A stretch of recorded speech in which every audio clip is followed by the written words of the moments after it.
नरेंद्र मोदी देशर कृषक मान सहित एवं विश्व एवं परिवेश को किभली भाव में आम सुस्थ रखिपर पृथ्वी मार किभली भाव में जत्न नेबा जो माटी आम अन्न उत्पन्न करुछे से माटीर किभली जत्न नेबा परिवेश सुरक्षा किभली करबा इथेनॉल किभली भाव में आम उपयोग करि परिबा चाषी मान को किभली अधिक मात्रा रे सेमानकर प्राप्य मिल पारिबो ता उपर निजर मत व्यक्त रखुछन्ते एवं जदि आम देखिबा आहा उपर मध्य प्रधानमंत्री मोदी आलोचना करुछन्ते। वर्तमान आसंतु एहार सीधा प्रसारण देखिबा प्रधानमंत्री मोदी किभली भाव में कृषक मान सहित सीधा आलोचना करुछन्ते। मगर इसका उपयोग करने के जरिए 15 दिन में लीफ आ जाती है, पत्ते आ जाते हैं और पानी का संग्रह जमीन में बहुत ज्यादा होता है, मिनरल्स बहुत ज्यादा बढ़ गए हैं। इसकी वजह से हमारा उत्पादन भी बहुत ज्यादा बढ़ गया है। तो अभी सभी तरीके से की खेती करते हैं? नहीं सर, बहुत ज्यादा करते हैं। अनाज है, साग भाजी है, वो सब करते हैं, मगर बनाना ज्यादातर करते हैं। तो आपकी शाक भाजी आनंद में बिकती है? हाँ सर, आनंद में ही बिकते, नडियाद आनंद। और केले? केले भी आनंद और नडियाद में बिक जाते हैं और जो भी वेस्टेज बचता है वो हम यहाँ प्लांट में दे देते हैं। लीफ है वगैरह है, जो भी बाद में रहता है वो। अच्छा, वो गैस बनाने के लिए दे देते हैं? वो गैस बना ले और उनके जरिए हमको खाद मिलता है। खाद मिल जाता है आपको? तो अभी आपको ये केमिकल फर्टिलाइजर का कोई खर्चा नहीं होता है? नहीं सर, नहीं होता है। तो कितने किसान होंगे जो इसका फायदा उठा रहे हैं? अभी तो लोकल ज्यादा उठा रहे हैं। अच्छा, जो पीछे इतना बड़ा प्लांट मुझे दिख रहा है प्रजापति जी, ये जी सर, बनने के बाद आपके और इस इलाके के जीवन में क्या फर्क आया?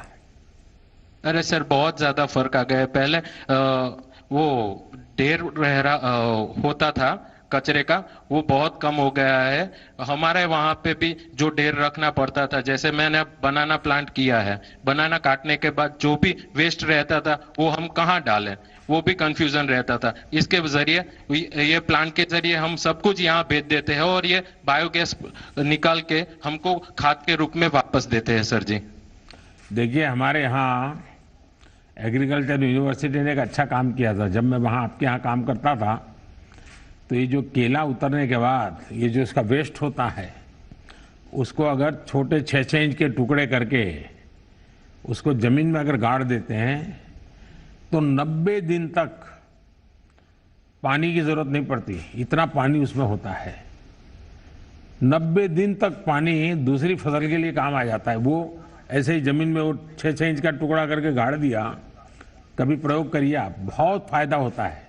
और फिर वो भी फर्टिलाइजर में भी चला जाता है, तो आपको एक अतिरिक्त फायदा हो सकता है। देखिए भाई, आपका तो ये प्लांट इतना बड़ा है और इतनी बड़ी मात्रा में कुल कितने पशु का ये गोबर इसमें इकट्ठा होता होगा डेली? सर, इसमें डेली हम 40 से 50 मेट्रिक टन गोबर डिस्पोज करते हैं। कितने गांवों से इकट्ठा करते हैं? करीबन 20 से 25 गांव के आसपास। 25 गांव से। और कितने पशु का होता होगा? खंबा तक करीबन 1500 से 2000 पशु। 2000 पशु का गोबर वहां सफाई भी हो जाती है और आपके यहाँ आ जाता है। और आपका गैस कहाँ कहाँ बिकता है? सर, अभी हमने सतत प्रोग्राम के अनुसार हमने अपना gas CGD pipeline city gas को डिस्ट्रीब्यूट कर दिया है। अच्छा, सिटी गैस में बिकता है आपका gas? Yes sir, yes sir. तो वो जो कमाई होती है वो आपकी कंपनी की होती है, उसमें भी किसानों को कुछ मिलता है? वो कमाई सर कंपनी की होती है। कंपनी की होती है। और लेकिन जो गोबर आता है उसके बदले में उतना फर्टिलाइजर आप दे देते हैं वापिस? Yes sir. और इंडस्ट्रियल वेस्ट भी बहुत आता है सर। आजू बाजू की जो लोकल इंडस्ट्रीज है, जैसे कि चिकोरी वेस्ट है, पोटैटो वेस्ट है, वो सब वेस्ट भी हम यहाँ पे डिस्पोज करते हैं। Total 240 metric ton per day हम यहाँ पे वेस्ट डिस्पोज करते हैं और उससे 7200 किलो गैस पर डे हम उत्पादन करते हैं। अच्छा। और 50 से 60 मैट्रिक टन जैविक खाद।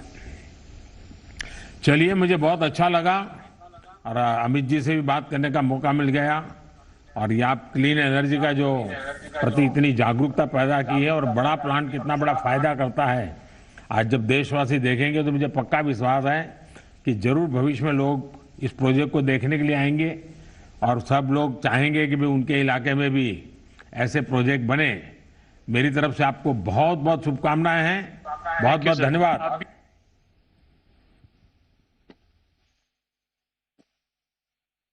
धन्यवाद आदरणीय प्रधानमंत्री जी। अब वह समय आ गया है जिसके लिए हम यहाँ एकत्रित हुए हैं। मैं आदर सहित निवेदन करूंगा माननीय प्रधानमंत्री जी से कि वो रिमोट दबाकर पुणे स्थित 3 पेट्रोल पंपों पर E100 ईंधन उपलब्ध कराए जाने का शुभारंभ तथा road map for ethanol blending in India 2020-2025 पर एक्सपर्ट कमेटी की रिपोर्ट का अनावरण करें।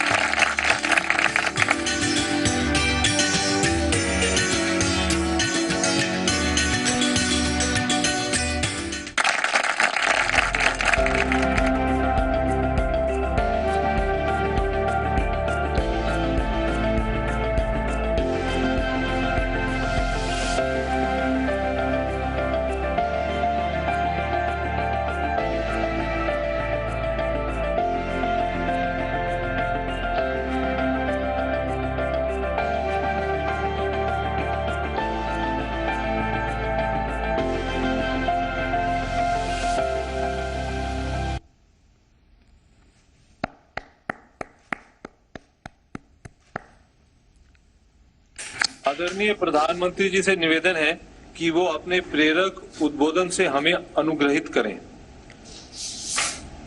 केंद्रीय मंत्रिमंडल में मेरे सहयोगी श्रीमान नितिन गडकरी जी, नरेंद्र सिंह तोमर जी, प्रकाश जावड़ेकर जी, पीयूष गोयल जी, धर्मेंद्र प्रधान जी, गुजरात के खेड़ा के सांसद देव सिंह जी चौहान जी, यूपी के हरदोई के सांसद भाई जयप्रकाश रावत जी, पुणे के मेयर मुरलीधर मोहोल जी, पिंपरी चिंचवड़ म्युनिसिपल कॉरपोरेशन की मेयर बहन उषा जी, इस कार्यक्रम में उपस्थित अन्य महानुभाव और मेरे प्यारे भाई और बहनों,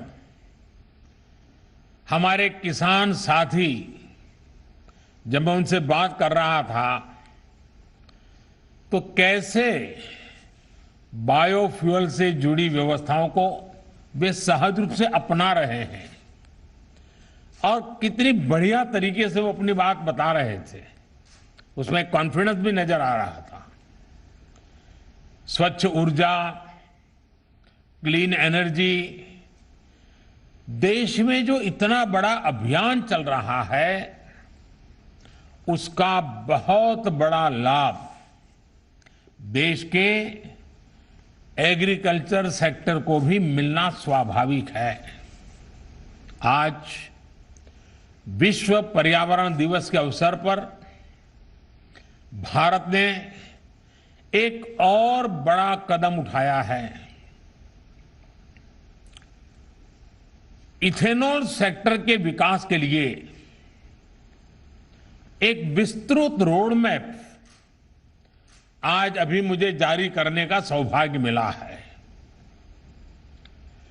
देश भर में इथेनॉल के उत्पादन और वितरण से जुड़ा महत्वाकांक्षी E100 पायलट प्रोजेक्ट भी पुणे में लॉन्च किया गया है। मैं पुणे वासियों को बधाई देता हूं, पुणे के मेयर को बधाई देता हूं। हम अपने तय लक्ष्यों को समय पर हासिल कर पाए, इसके लिए मैं बहुत बहुत शुभकामनाएं देता हूं। साथियों, अगर आप गौर करें तो आज से 7-8 साल पहले देश में इथेनॉल की चर्चा बहुत कम, रेयरली कभी होती थी, कोई उसका जिक्र ही नहीं करता था। और अगर जिक्र कर भी दिया तो जैसे एक रूटीन कोई बात होती है, ऐसा ही हो जाता था। लेकिन अब इथेनॉल 21वीं सदी के भारत की बड़ी प्राथमिकताओं से जुड़ गया है। इथेनॉल पर फोकस से पर्यावरण के साथ ही एक बेहतर प्रभाव किसानों के जीवन पर भी पड़ रहा है। आज हमने पेट्रोल में 20% इथेनॉल ब्लेंडिंग के लक्ष्य को 2025 तक पूरा करने का संकल्प किया है।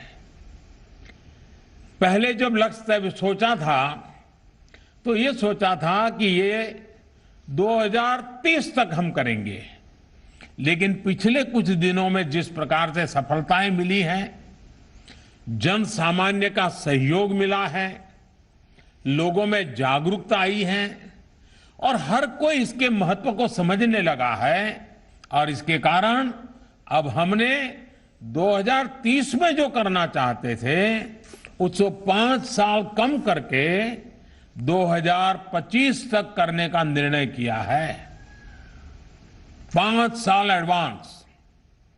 साथियों, इतने बड़े फैसले का हौसला बीते 7 सालों में देश ने जो लक्ष्य प्राप्त किए हैं, देश ने जो प्रयास किए हैं और उसमें से जो सफलता मिली है, उसी के कारण ये आज निर्णय करने की हिम्मत आई है। 2014 तक भारत में एवरेज औसतन सिर्फ 1-1.5% इथेनॉल की ही ब्लेंडिंग हो जा पाती थी। आज ये करीब करीब 8.5% तक पहुंच गया है। वर्ष 2013-14 में जहां देश में 38 करोड़ लीटर इथेनॉल खरीदा जाता था, वहीं अब इसका अनुमान 320 करोड़ लीटर से ज्यादा का है, यानी करीब करीब 8 गुना ज्यादा इथेनॉल खरीदा गया है। बीते साल ही ऑयल मार्केटिंग कंपनियों ने करीब 21,000 करोड़ रुपए का इथेनॉल खरीदा है। इसका एक बड़ा हिस्सा, जो 21,000 करोड़ रुपया खर्च किए गए, उसका बड़ा हिस्सा हमारे देश के किसानों की जेब में गया है। विशेष रूप से हमारे गन्ना किसानों को इससे बहुत लाभ हुआ है। वर्ष 2025 तक जब पेट्रोल में 20% इथेनॉल ब्लेंडिंग होने लगेगी, तो आप अंदाज लगा सकते हैं कि किसानों को कितनी बड़ी मात्रा में ऑयल कंपनियों से सीधे पैसे मिलेंगे। इससे चीनी से अधिक उत्पादन से जुड़ी जो भी चुनौतियां हैं, क्योंकि कभी कभी चीनी ज्यादा पैदावार हो जाती है तो दुनिया में भी कोई खरीदार नहीं होता है, देश में भी दाम गिर जाते हैं और बहुत बड़ी चुनौती पैदा, रखना कहां वो भी संकट हो जाता है। ऐसी सारी चुनौतियों को कम करने में, और इसका सीधा लाभ गन्ना किसान की सुरक्षा से जुड़ जाता है, ये बहुत लाभ होने वाला है। साथियों, 21वीं सदी के भारत को 21वीं सदी की आधुनिक सोच, आधुनिक नीतियों से ही ऊर्जा मिलेगी।